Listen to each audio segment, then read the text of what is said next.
year was 2027. Advances in biotechnology were helping people improve their physical and mental abilities to an amazing degree. Provided, of course, they had enough money. A new breed of people was emerging, half human, half machine. And in Detroit, at least, not everyone was happy to see it. I'd just landed a job as head of security at Sarif Industries, a cutting-edge biotech firm.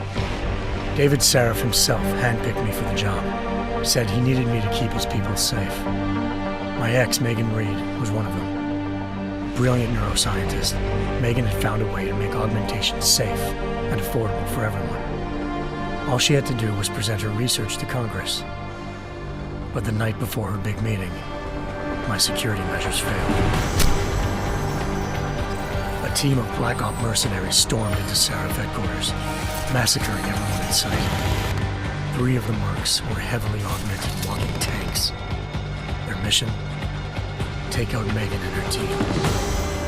I tried to stop them, but their leader tossed me through a plate glass wall.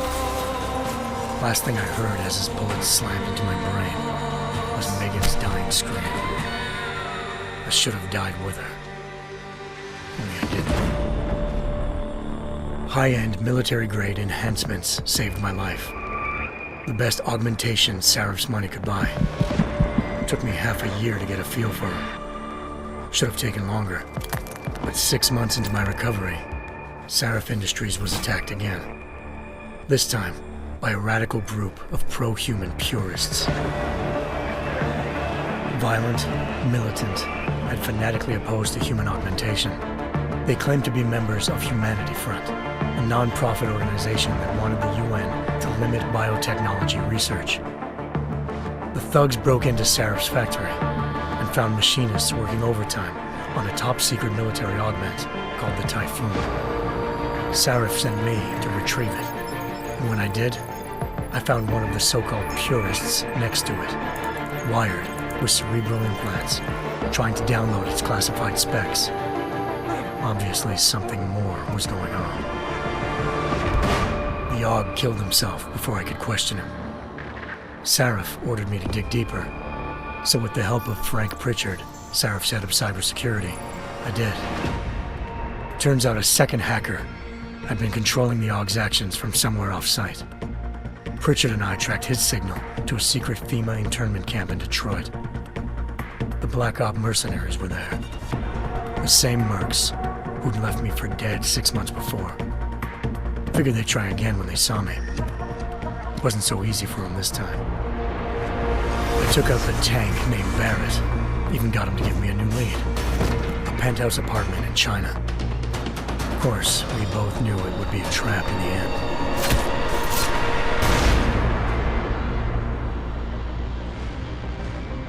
Hengsha Island, China.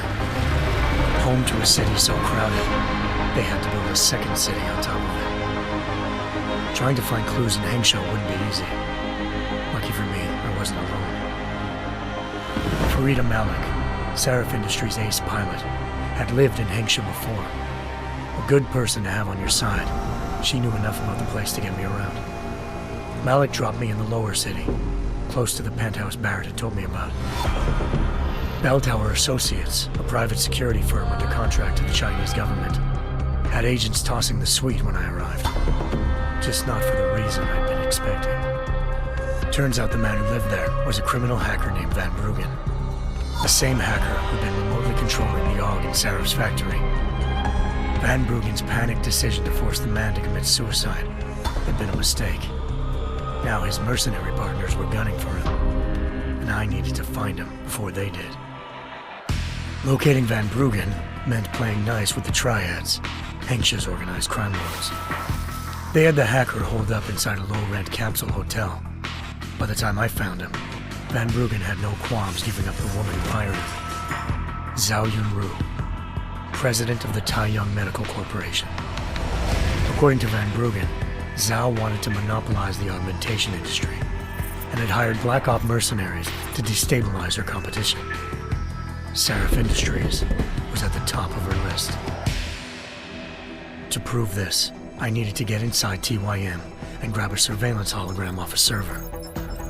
I suspected Van Bruggen was hiding something when he told me this, but nothing could have prepared me for what I saw. Megan wasn't dead.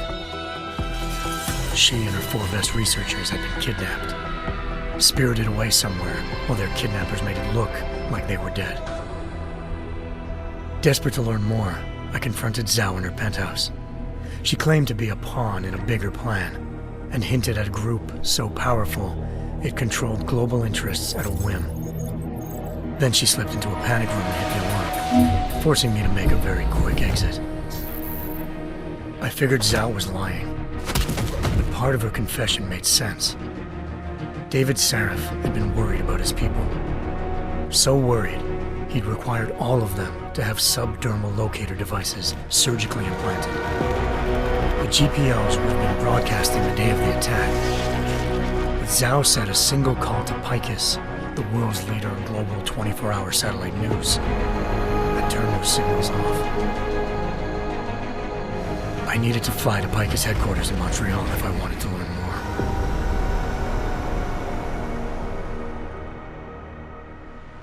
Eliza Cassan, Picus Communications' First Lady of News. Malik thought I was reaching when I told her Eliza was involved in this. The world's most famous news anchor, working with a mercenary hit squad. But when I confronted Cassan in her office, she freely admitted to jamming Detroit's satellites the night Megan's team had been taken. Said she's just been following her commands. I suspected she wanted to say more. But Black Op mercenaries showed up looking to shut us both down. And just like that, the Eliza I'd been talking to disappeared. The mercs were led by an augmented killer I'd crossed paths with twice before. Fedorova, a woman who'd made silence her best friend. She waited for me to track Eliza's transmission to a secret server room underneath the Picus complex, then jumped me from behind. A deadly fight ensued. I made sure she never moved silently again. With Fedorova down and no one left to keep Eliza quiet, she reappeared. Turns out Picus's First Lady of News wasn't a lady at all. She was a sophisticated AI program, engineered to monitor data streams and control what people believed. Eliza told me the mercs had brought in a Humanity Front doctor named Isaiah Sandoval to remove the scientist's implanted tracking devices while Detroit's satellites were down. She also told me to speak to David Sarif if I wanted to learn more. By the time Malik and I got back to Detroit, tensions between normal and augmented citizens had reached a flashpoint. Riots were breaking out in several cities. The UN was being urged to intervene. Sarif was trying hard to convince Hugh Darrow, the inventor turned philanthropist who'd once been a leading proponent of enhancement technologies, to help stop a possible regulatory vote. Sarif had a lot riding on Darrow. Megan's discovery would have given millions of people the chance to evolve beyond their normal human abilities, and at the same time catapulted Sarif Industries to the top of the Fortune 500. According to Sarif, Megan's kidnappers knew this, and didn't want people evolving unless they controlled how it was done. He called his enemies Illuminati, and urged me to keep searching. Determined to do so, I tracked down Sandoval via America's most outspoken augmentation opponent, Bill Taggart, Sandoval's boss and founder of Humanity Front. Sandoval admitted to operating on Megan's team when I confronted him, but said he hadn't removed their GPLs. He'd merely switched them to a different frequency. Pritchard was able to trace one of the signals to China. Malik and I immediately took off in pursuit. Unfortunately, the Illuminati were one step ahead.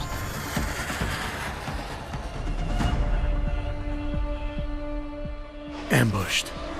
Shot out of the sky by Bell Tower Associates, seconds after entering Hengsha's airspace.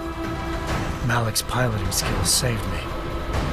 After a tense and bitter struggle, I escaped into Lower Hengsha.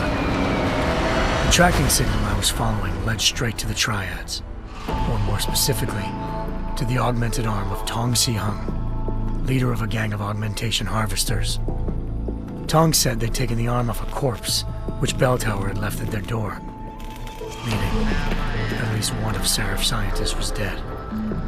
Maybe not the rest of them, though. Tong pointed me to a port used for human trafficking and helped me slip aboard a bell tower ship. It was sailing to Rifleman Bank Station, a military base in the South China Sea. Bell Tower was holding kidnapped civilians as prisoners there, and using them to perfect the Chiron Project, a human-computer interface that left most of its test subjects dead. My search for Megan would have ended then, if not for a mysterious ally named Quinn. In exchange for my help exposing Bell Tower, he slipped me aboard a second ship headed to Singapore and an Illuminati-run biotech facility called Omega Ranch. 3 of Serif's scientists were there, forced by their captors to create a technology capable of remotely shutting down augmented abilities. Thanks to an emergency recall notice issued by the World Health Organization, millions of people all over the world already had the biochip installed. With the help of the scientists, I tracked Megan to a private section of the ranch. There, I ran into Yaron Namir, the walking tank who'd put a bullet in my brain the first time we met. He'd teamed up with Zhao and was hoping to catch me off guard. Their little ambush didn't work. I found Megan in a suite belonging to Hugh Darrow, the billionaire philanthropist who'd Sarif had called on for help. Darrow had convinced her to go along with the biochip plan by promising to sabotage the tech. As she was explaining this, Darrow appeared in a global broadcast, telling the world that augmentations would be the death of mankind. Then he activated the biochips to prove his point. All over the world, augmented people flew into a killing frenzy. Darrow had betrayed everyone, and it was up to me to set things right. To do it, I had to reach Panchaea, a massive installation in the Arctic Ocean. As I raced through corridors built by an all-augmented workforce, I saw death and destruction firsthand. By the time I shut down Darrow's broadcast, I knew the damage he'd done. Still, humanity's future remained unclear. How would the world react to this sabotage? Would people ever regain their faith in augmentations again? What would be the Illuminati's next move? Only time could give us the answers.